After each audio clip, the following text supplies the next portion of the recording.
kind of period. And then the flex spell slots, Collin has 7. 2 Cyclonic Rift, 2 Domestication, 3 Rapid Hybridization. On the other side, Gabriel, 2 Domestication, 2 Bident, 2 Cyclonic Rift, 1 Rapid Hybridization, and 1 Jace the Living Guild Pack. So I think Collin has more mana and better flex slots for the mirror match with the spells that he's playing. I agree.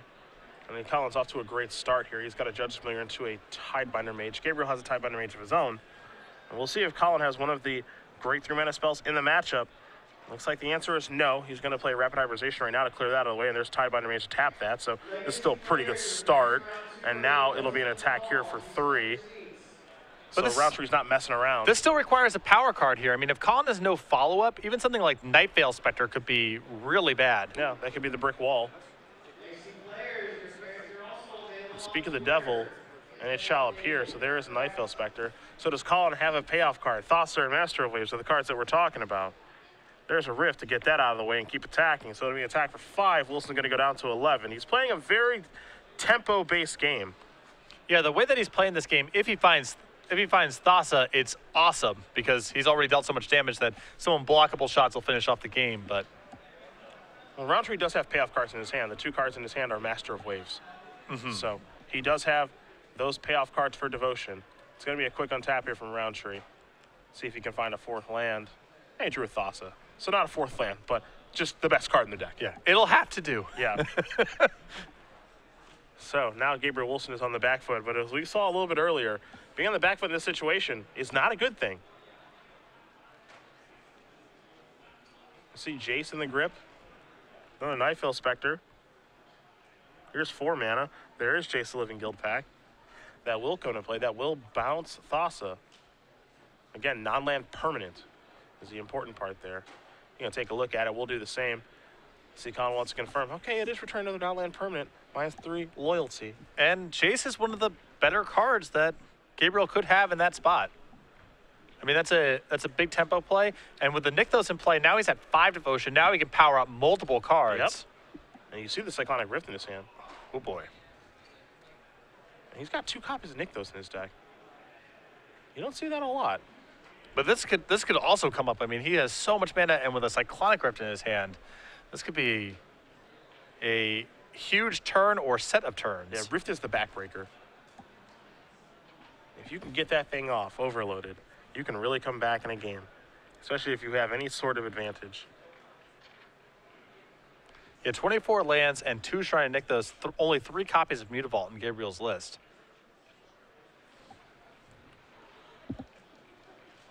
Oh, boy. Oh, boy. Oh, boy. You see him flow 2. He's going to add 8. There's a Rift. Says, pick them all up, please. So, Gabriel here has 1 copy of Jace in the list and 2 copies of Nykthos, and they have been really important in this game. And it gets a little awkward now, too, because what happened there is that Nykthos generated 8 blue. And so Collin said, I'm going to use, Judge's Familiar's ability. And Gabriel says, I have mana floating, I'll pay for it. So that's fine. Well, I think there may be some sort of rule where you are, if you're ever playing spells with mana floating, you have to announce that there's mana floating. Okay. Because I don't know if that's actually a rule, but I know that there was some issue where, people would underpay for X spells, hoping to bleed out a Force Spike because their opponent assumed that they were tapped out and that kind of stuff. Either way, it's an awkward exchange there. But we'll see. It looks like maybe a judge is going to be coming into this situation. I mean, this is really important. If this Cyclonic Rift gets countered, Gabriel goes from being way ahead to maybe being in serious trouble. Yeah, I'm not sure if there's a way that the Rift can be countered at this point. I think it's either, do I get to keep my Judge's Familiar or not? Because I thought you only had 7 mana. Yeah. So we'll see. It looks like we're going to have a judge intervene. Both players were playing pretty quickly there, so. Yeah. See Andrew Shroud here doing a written recap of this match for you guys. There were spots where someone would go, with no opponent would have Force Spike in hand, tap 6 mana and go, I'll play this X spell for 4 to try to bluff the person into. Yeah, Force Spiking it. I'll pay for it. So I think you are required to announce when you have mana floating if you're casting a spell with mana floating. Yep. So the head judge is on his way over. You may have saw the red shirt. I think this is pretty clearly no ill intent on Gabriel's side. He's just kind of moving fast and excited about what's going on here. Yeah, I mean, his turn's great. Yeah. His turn is so good. Yeah. So everything's gonna be picked up. Yeah, it looks like we're gonna back out with Rift on the stack. So that means the judge is familiar. You see, it's not in his graveyard, so it's gonna go in his hand. There's a Tidebinder Mage. This has been an incredible comeback. Yeah, given how good Collin's start was and how slow Gabriel's was, his first play was on turn 3. I got to agree. And again, Gabriel's getting paid off for the deck building decisions he made here, as unorthodox as they are. The one Jace was critical in bouncing Thassa. That was pretty close to Time Walk, given the way the board was set up. And then the 2 copies of Nykthos were important for him to do everything he did last turn. I've never really seen this kind of comeback in the mirror match. It's really rare because, you know, generating enough mana in time, and you can look on Collin's face, sort of, what even happened here? Yeah, he thought he was good to go. I mean, his hand at one point was 2 Master Waves, and, you know, he was in the enviable situation of, well, I mean, for the most part, if I draw a land or a spell, I'm happy. Yep. There are a couple spells I could draw that are poor, but by and large, I'm pretty pleased with how things are going. So here's a Thassa, there's a Raptor, kick it back. And now Jace is at 3 loyalty again, ready to bounce something. Master of Waves the draw. Has Nykthos still out there, generates 8 blue.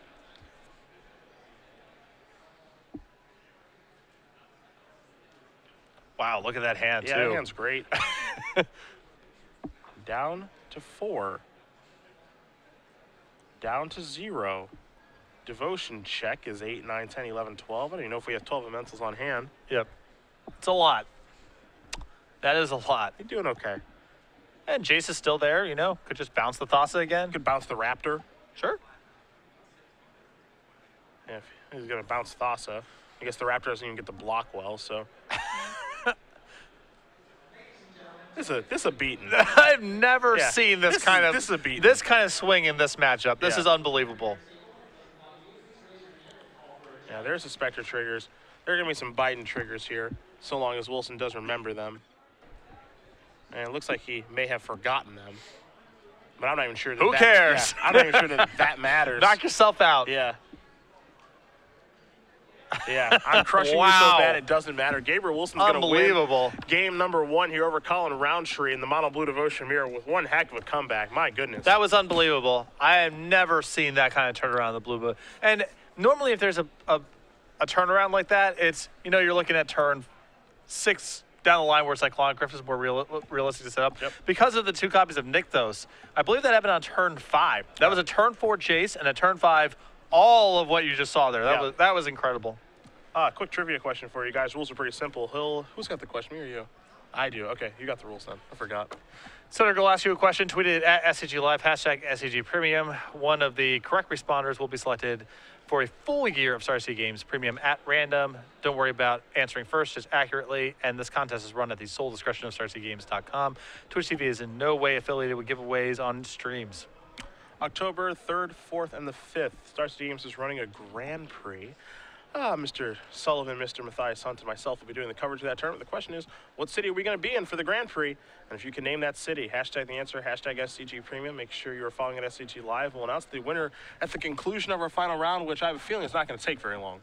It's going to be fast. I mean, these matchups, when someone finds Thassa, the game's ending fast, one way or the other. So we're going to bring it back to the match. We'll take a look at the sideboards. Not going to be identical like they were a little bit earlier in elimination rounds. They are a little bit different. We will start with Collins as he will be on the play here. 2 Aetherling, Domestication, and Dispel, 3 Dissolve, 3 Gainsay, and Negate, 2 Bidens, 2 Jaces. Well, the 3 Gainsays are excellent here, as are the Domestication. I think the Dispel is also good enough to bring in. I think it does enough work. There's enough instance. And besides that, I'm not really a fan of too much else that's going on here. I don't really like the 4-mana spells that much, especially because of Gainsay. And, you know, the Domestication, the Dispel, the 3 Gainsays, probably just keep it at that. Take a look at the other side here. Domestication, Dispel, 2 Gainsay, and Negate, 2 copies of Polymorphous Jest, 2 Rapidization, 2 Swan Songs, a Jace Architect of Thought, and some more Jaces in Memory Adept and Living Guild Pack. So I like the Domestication, the Dispel, and the 2 Gainsays, just like I did on the other side. I think the Polymorphous just could be good in this matchup. The board's built up. This feels like the ideal matchup for me because there's not a lot of removal. Boards just kind of get built up, and it seems like it has the opportunity to, at the worst, be a fog, which is still fine in this matchup plenty of times, and could do some serious work. 2 copies of Rapid Hybridization feel important for this matchup, and I think maybe you'll see the other Living Guild pack coming in here as well. Did a lot of work, and the matchup is so tempo-oriented that Planeswalker coming into play, bouncing a Thassa, bouncing a Master Waves, requiring the turn to be spent again. Then you get to untap. You have 2 more Devotion in play. And if you can answer the card again, you can generate a ton of advantage. Game number 2 is going to be underway. Actually, I did just see a little tweet online from Tannen Grace. Said he conceded to Joe Lissette in turns of round 1 of Legacy. He said that taking the draw felt wrong, as if Joe had plenty of turns left to win, he would win. So it looks like Joe Lissette starts off 1-0 in his quest to expand his lead for the Players Championship. And a round 1 draw is... Yeah. Yeah. No thank you. Yeah, I'm inclined to agree. So we'll be joining our Legacy tournament in progress. They're currently in round number 2. I think chances are we'll probably join it. Looks like round number 5 potentially. I'm really excited about the Living Guild pack, and it's nice to see these matches where it's been good for Gabriel, because I think we're going to see a lot of this card over the next 15 months.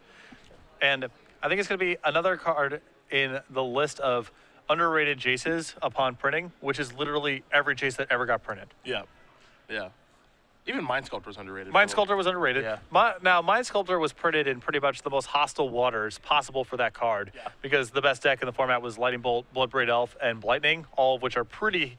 I mean, those cards do work against Jace in Legacy. Yeah. So, you know, I can understand the reaction, but all of them have been underrated. All of them. Yeah, if you don't remember your history with Jace the Mind Sculptor, you guys are probably thinking it's crazy to say people thought this card was underrated. There is a certain edition of the Magic Show where Evan Irwin did interview people about their thoughts on Jace. This is the Pro Tour San Diego, basically the first Pro Tour that was eligible. I admit that I did not think it was that good, but I said, and I want to save myself here, I said I thought it was overrated. There are a lot of quotes about that card that people would not want on their tombstones. Yeah. Words that they said that they would not want to be remembered as their final words. Very few people thought it was busted. Patrick Chapin is a pretty smart guy. Yep. He knew that it was busted from the start. And a lot of people were just like, yeah, it's kind of overrated. It's kind of whatever. It's certainly bad for this tournament, which people were right about. Yeah. It was bad for that Pro Tour. Correct. That's about the only time it was ever bad. And it wasn't even that bad.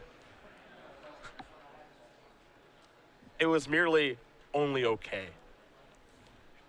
And Chapin still found a pretty nice shell for that tournament to play it in, too. I think the new Jaces underrated would be some pretty famous last words. Yeah, It applies to all of them. I do remember the first time when people, because when Planeswalkers were new, the original set from Lorwyn, and you see Collin's going to take a mulligan, looks a little bit frustrated here. I remember Jace Bellerin, once people figured out that card was good, it skyrocketed. Now, I think Jace Bellerin was the one that people most correctly identified as being very powerful upon printing, because that's the one that's the easiest to quantify. It's pretty obvious to look at it and say, well, pretty much worst case scenario is divination, it contorts attacks, and some games is going to be a lot better than that. Pretty easy to figure out. I think it was once people figured out that +1ing was not a punishment. Yeah. But it was actually just like, this is what I want to do. From 3 to 5, and then you have to like try to kill it, and if you ignore it, that's horrible for you, because now you go from 5 to 4 to start drawing cards. Yeah. That was the thing that made it so good, is I think once people figured out that going from 3 to 5 and giving your opponent a card was not a bad play, but a perfectly reasonable one because of the implications of it having 5 loyalty, that's when the card became completely absurd. And I don't mind the initial Planeswalkers being underrated because they were new, and it's sort of It's a hard hard. card to judge. You got to play some games before you figure it out. Of course. But all the The other only one that was like obviously good was Garrick. It was like, oh, I guess make an elephant, an overrun, and untap lands and use them again in a green deck. Like, that one was pretty easy. The rest were really hard. So the worst case scenario, it's like Call of the Herd, and sometimes it's pretty easy to get behind. Yeah.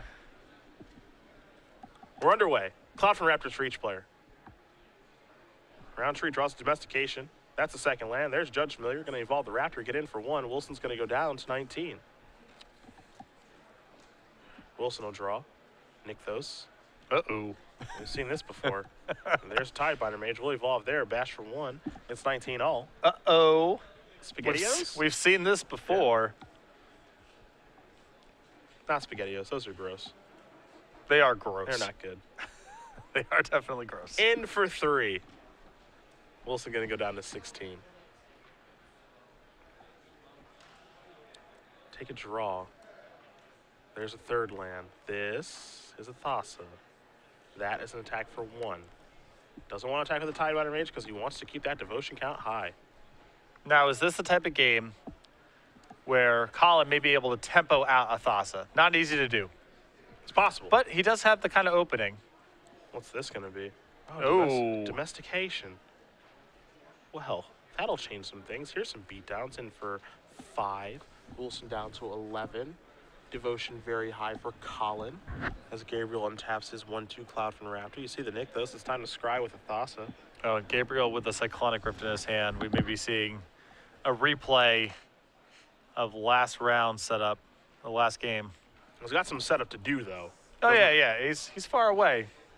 And there's the Mage. But now he has a 2-3 Cloud from Raptor. That's a Plays very good defender right now. That plays D. Thassa's not on yet. I think you have to pump the brakes a little bit. For sure. But right now, as things stand, Collin can't really attack. I mean, he could, but he loses a creature in the exchange. It's a big cost. See, Collin's trying to figure out the best attacks now. The problem here is also Gabriel has the option of trading with the Tiebinder Mage, so. Yep. Everybody. It's an aggressive line, but he knows he doesn't want to sit back. Yeah. And the opponent's at 11. I feel like Gabriel has to get the Tiebinder Mage involved in combat here. He can't take that hit. So I think you're going to eat a creature and you're going to trade.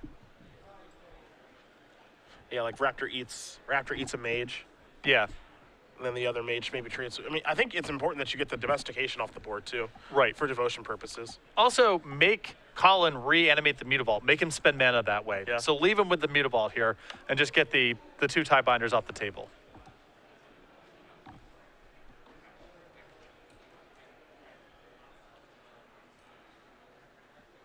I'm on the same page as you. We'll see if these players do choose to take that line.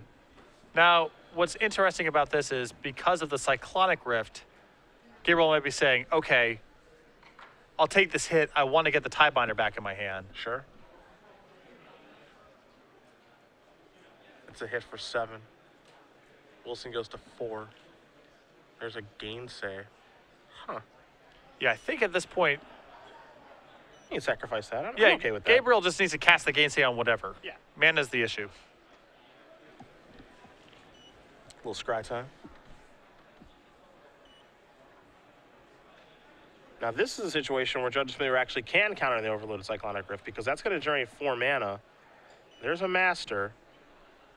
And that might be actually the card that gets the job done here. Because you do your devotion check. It's pretty healthy. At 5. Cloud from Raptor holds the air very nicely. And we can safely attack with this. Oh, for sure. Yeah.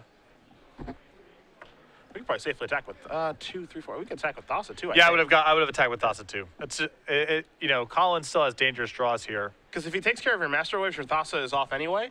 So Right. you might as well get that 5 damage in. Another game where it looks like Gabriel may have turned it around.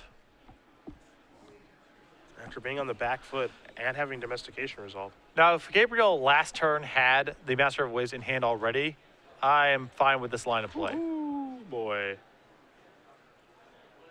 That's what we like to call a top deck in the business. Mm-hmm. Says take this. The Waves tokens all go away. And this is the scenario you spoke of. You might as well hit with the Thassa. Everybody's going to come in. You get to block a creature. Then it looks like 5 damage is going to come through. And this is why maybe the Tiebinder Mage attack was poor, and that's why we're going to head to a third game. A timely top deck from Collin Rountree.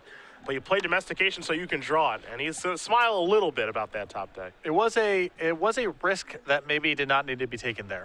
The Thassa attack, for the reasons you mentioned, is free. Yeah, I'm okay with the Thassa attack. If Collin doesn't answer your board, he can attack anyway. And if he does answer your board, your Thassa can't block anyway. So by that process, it's a freebie to have that attack. Yeah. Game 3 is where we're headed between Rountree and Wilson. You see the sideboards on the screen. Don't think a lot is going to change here for either player. So we'll see who can get the job done in this third and final one. Domestication feels like the best 4. Almost certainly. Another nice thing about Jason Living Guild Pact is you can bounce your creature that they've taken with Domestication. It's That's one fun. of the better answers. It's fun. I kind of like that. You know what else is fun? States. States. Are you a state champion? My state champion? No, I'm not. Embarrassing. Don't have that on my resume. It's embarrassing.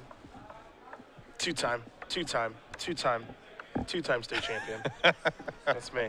That's me right here. Coming in autumn, we had Spring State's huge success this autumn, October 11th and 12th. Standard format. Construct here still be pretty new. Over 50 locations between the United States and Puerto Rico. StarCityGames.com/states for more information. You can win a medal. Be called a state champ. This is good stuff. Medals are sweet. Yep. I remember I used to wear a medal. I remember when you used to wear your medal. I don't know why, but it was kind of sweet, actually. I had to stand out from the crowd, It's true. and I found a way. It is true. That was the first time that I encountered you. It's You the were first in time a that lot medal. of people encountered me. It You was gotta give a nice first impression. Grand Prix Columbus. That's right, baby. Mm-hmm. 2004. Yep. Top 4 competitor. Craig Krempels annihilated me.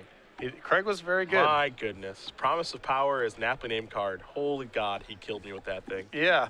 Craig's really good. Won a Legacy Open earlier this year. Yeah. Barely knows the cards. Yeah, doesn't get to play very much anymore. Barely. But No. here's the thing. When you have it, you have it. Yep. He's got the gift of game. Got to play with him. Couple Team Pro Tours and Team Grand Prix. And if you're going to lose in the finals of a Grand Prix, someone, Mike Turning's not a bad person to go out to. No. not That at was all. Mike's last Grand Prix. Before retiring. His days of adventuring done, retiring to Wizards of the Coast. Yeah. Working R&D and organized play. That's a great tournament back there. And states are great tournaments, too. We've already had spring states this year, autumn, October 11th and 12th. StarCityGames.com/states for more information. You see the playmat artwork on the screen. Winner of that gets a medal, as we mentioned, and a black and white artwork of that playmat. So we hope to see you guys there. Plus Open Series points, you know, if Can't you're forget about that. If you're on the grind or planning to get on the grind, another tournament where you can pick up some points, and I think that you'll see a lot of people like the Gerard Fabianos and Joe Lissettes of the world battling in their state championships for this very reason. Got to get those points. Got to get those points. Game 3. Gabriel Wilson will be on the play. We'll see what happens here between these two blue decks. There's some swingy games so far. They really are. They're really back and forth. I remember when this deck debuted at Pro Tour Theros in Dublin, just watching those games in the back and forth. And the players hadn't really tested the mirror a ton, so they didn't really realize how swingy the games were going to be. And it really feels that these games are just as swingy as what I watched last year. Yeah. I mean, game 1 from Gabriel was something else. In that game 2, Collin was out in front, then looked like he was way behind, then ripped Domestication and eked it out. We'll see what happens in game 3. You can see when Collin mulliganed actually to 6, he was not thrilled with his hand, but he was able to get it done. No, you know, I mentioned this before when we had another mono blue mirror match. It's not really a mulliganing matchup. It's not about card count so much as do you have the right stuff and do you have it on time. So most of the time when someone dies, they're going to die with stuff left in their hand because the games are over so fast. 257 for our Legacy Open. That's where we'll be headed after this. And we had 151 for our Modern Premier IQ. So big Great. shout out to all the players who did come out to do battle. Another good turnout. 9 rounds of Legacy. Yes, sir. As usual. I believe an 8-round Modern IQ. Yep. We had 732 for our Standard Open, and after this game, there will just be one man standing. Either Gabriel Wilson or our #1 overall seed, Collin Rountree. Been one heck of a tournament for both of them. For sure. 11 rounds of standard action yesterday, 3 today. Rountree has not lost a match yet. I mean, he doesn't look happy with his opening hand. We'll see if he decides to keep and maybe posturing. All right, that's not posturing. Gabriel also does not look stoked.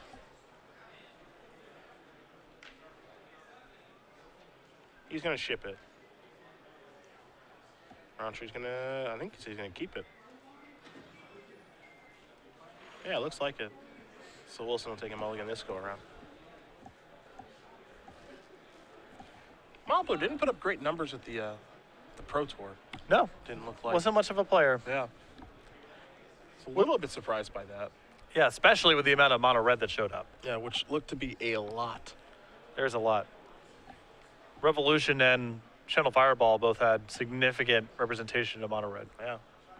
And John Planeswalker's deck had some representation too. 2 of those in the top 8. Yep. Be fun to see what does watch that one. The Rabble Master is really good, but not that good against Master of Waves. Accurate. Accurate. depending on the results of that tournament, we could see more mono blue everywhere. I know we have a lot of it here, but it might be a nice foil to what did well at that tournament. As the pros do set the stage in Portland. Looks like Collin is happy. We're going to begin game number 3 here. It's an island. Pass the turn back. No turn 1 play for either player. Looks like Collin kept a 2-lander. Risky, risky. There's a Mutavault. Kick it back. No turn 2 play. A little bit risky to play that Mutavault there. I don't know if there's a Nightveil Spectre and another island in the hand, but by playing Mutavault in turn 2, you certainly turn yourself off from being able to cast that card. Yeah. There's an island. I think you got to play Thassa if you have it, so yeah, there's that. That's the big one. Step 1.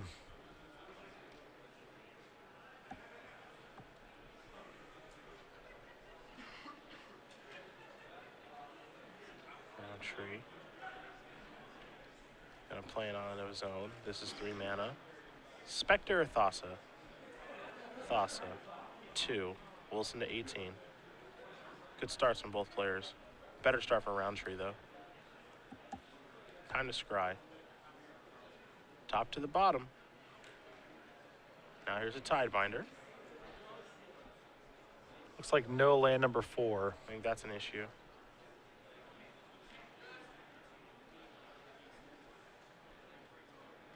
Yep, it's a Tidebinder. Kick it back.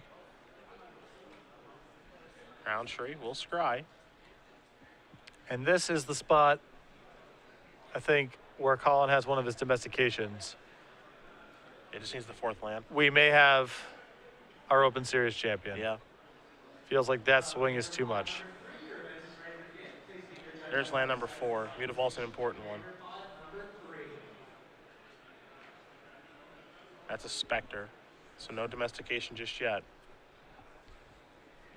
But Thassa's online. Now you have to decide how you want to attack. Do you want to send in the mage as well, I think is the question.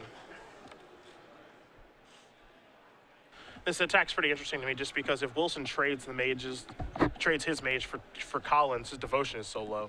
Yeah, but it's you know, Gabriel gets to get, Collin rather gets to get in a shot for 5 no matter what, probably can reassemble devotion next turn. Yep. And is happy keeping Gabriel's devotion count low as well. So it's a good attack. Yeah, this is kind of a win-win sort of attack for Collin. It's 2 free points or he's happy with the trade. Yep. So 5 comes across. Wilson gonna take a look, take a draw.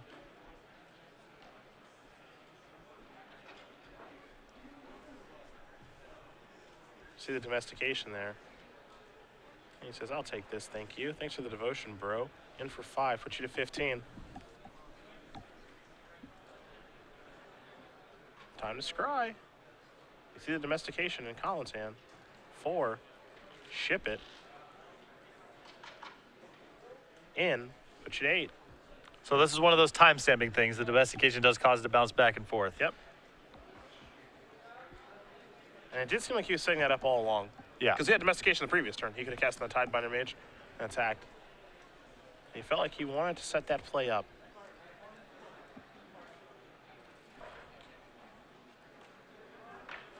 Now Gabriel Wilson with basically no devotion, just 1. That's a rift. All right. We're getting interesting here. Collin looking at a rapid hybridization, deciding if he wants to cast that. Does he want to rapid the Nightveil Spectre? Make it so nobody gets anything, except he'll be left with a 3/3. Depends if he has any way to reassemble devotion. That's the Yep. concern.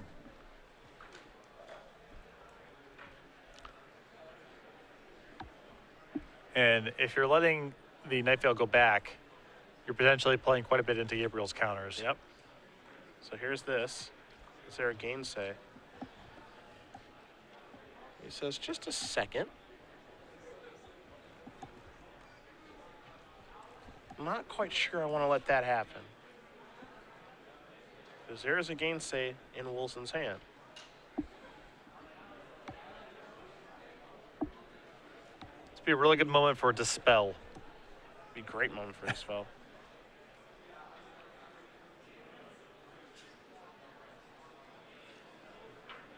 There's gainsay.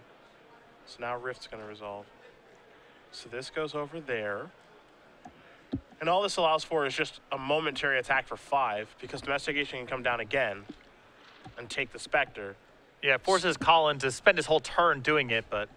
So I actually like the use of the rapid hybridization in that situation. It's another good spot for Collin where if it happens, great, and if it doesn't happen, also fine. Yep.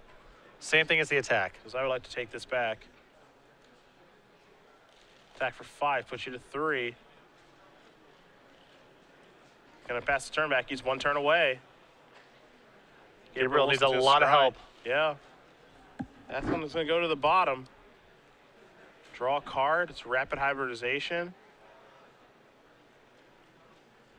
It's not quite over yet. Looks like he's gonna maybe attack with Mutavault here. I guess that doesn't make for a good attack. There's 2-3 in the way. Well, he can animate Mutavault. Gonna rapid this right away.